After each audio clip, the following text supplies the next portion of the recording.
I have spent most of my life watching people mistake force for leverage. Force is what you can do today.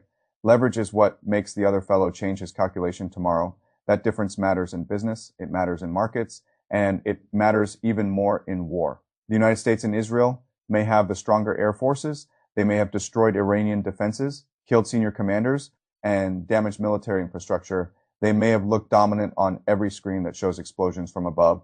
But this week showed something much more uncomfortable. Iran may be weaker in the air, but it is not powerless at the table. In fact, Iran just scored a series of diplomatic wins that reveal the real problem facing Washington. America can hit Iran from the sky, but it cannot easily force Iran to sign the deal America wants.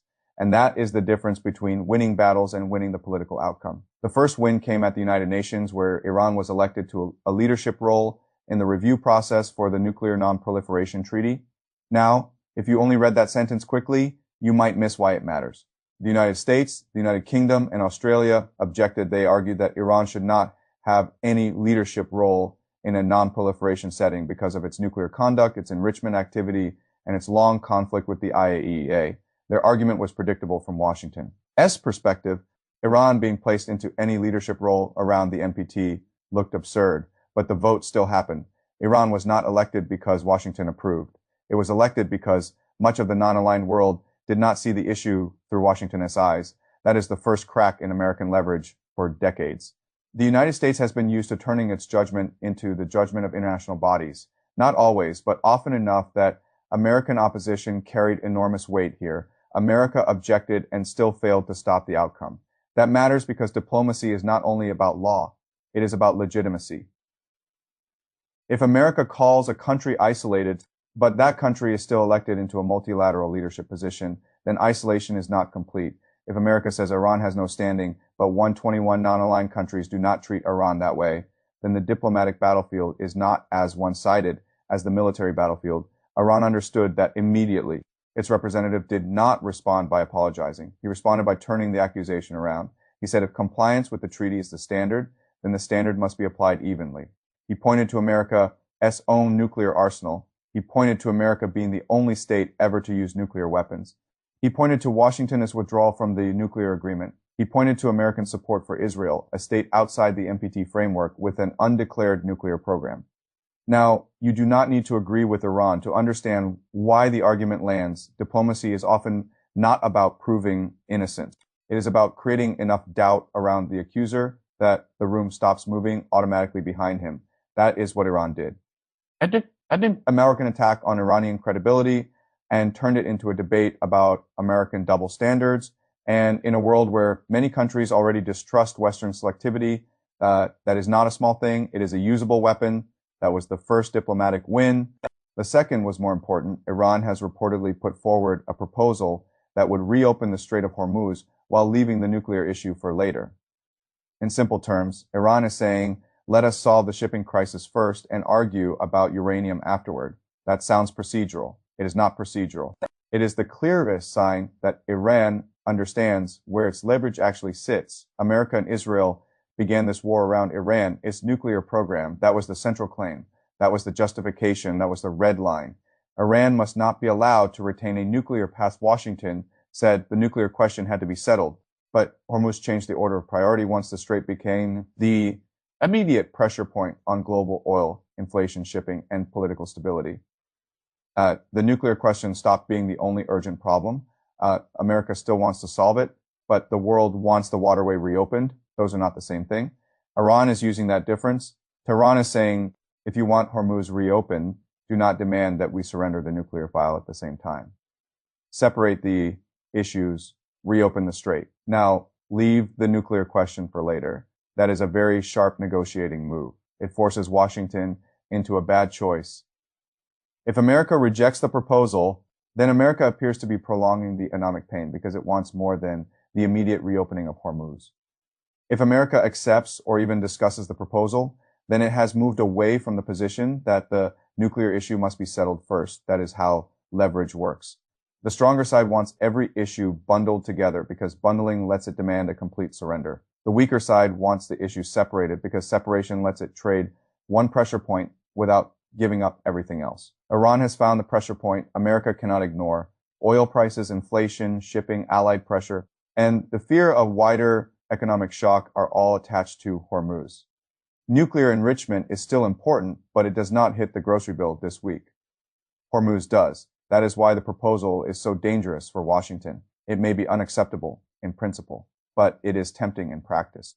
In business, I have seen many people lose because they refuse to understand what the other side was really selling. Iran is not selling peace. It is selling relief. It is selling the reopening of a waterway that the global economy desperately needs.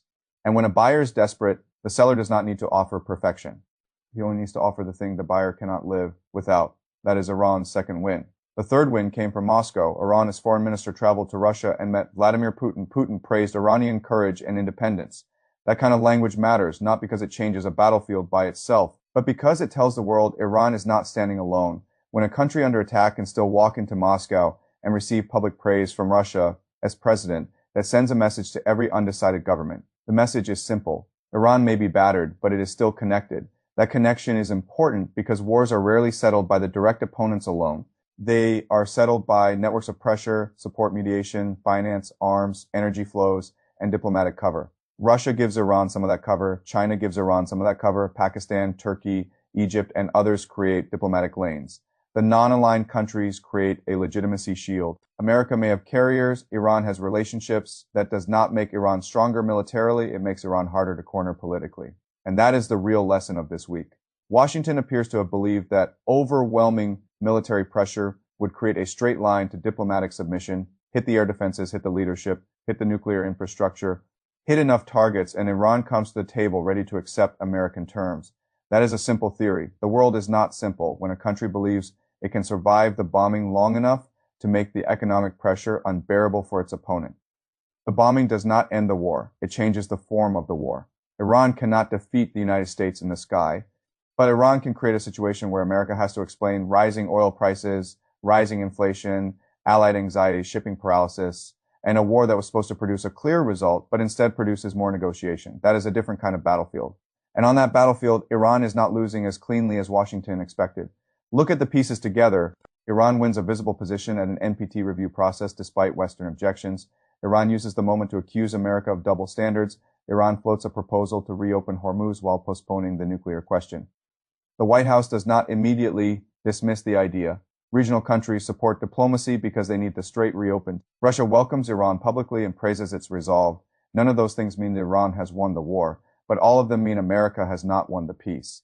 There is a difference. A war can be won on television and lost in the negotiation room.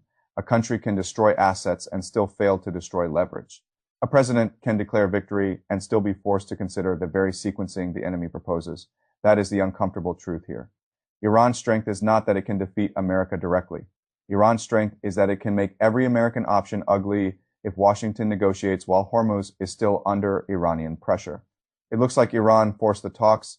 If Washington refuses to negotiate, the global economic damage continues. If Washington escalates, it risks a wider war, more oil shocks, and more pressure from allies who want the crisis contained. If Washington accepts a phased deal, it may reopen Hormuz, but leave the nuclear issue unresolved. That is not a menu of good choices. That is a corner. And corners matter because the person in the corner often does something rash. In markets, a cornered investor doubles down. In politics, a cornered leader searches for a dramatic move.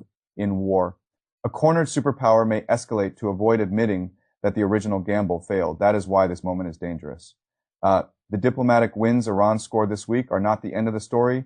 They are signals. They tell us that Iran's strategy is working better than many expected. The strategy is not to defeat American aircraft. The strategy is to survive long enough, hold Hormuz tightly enough, and gather enough diplomatic backing that America must choose between economic pain and political concession. That strategy does not require Iran to look strong. It only requires America to look stuck. And right now, America does look stuck. The United States can still impose costs. It can still strike. It can still sanction. It can still threaten. But every one of those tools has a limit if the central problem remains unresolved. The central problem is not whether Iran has been damaged. The central problem is whether Iran has lost the leverage that matters. It has not. Hormuz is still the lever. The nuclear file is still the prize. Russia and China are still watching. The non-aligned world is still not automatically moving behind Washington. And every day this continues, the question shifts. It stops being, how badly can America hurt Iran? It becomes, how long can America tolerate the cost of hurting Iran without getting the result? A promise, that is a much harder question. I have learned that when a deal becomes possible only after you give up the thing you said was non-negotiable, you are no longer dictating terms. You are managing damage. That may be where Washington is now. Iran has not conquered anything. It has not become stronger than America.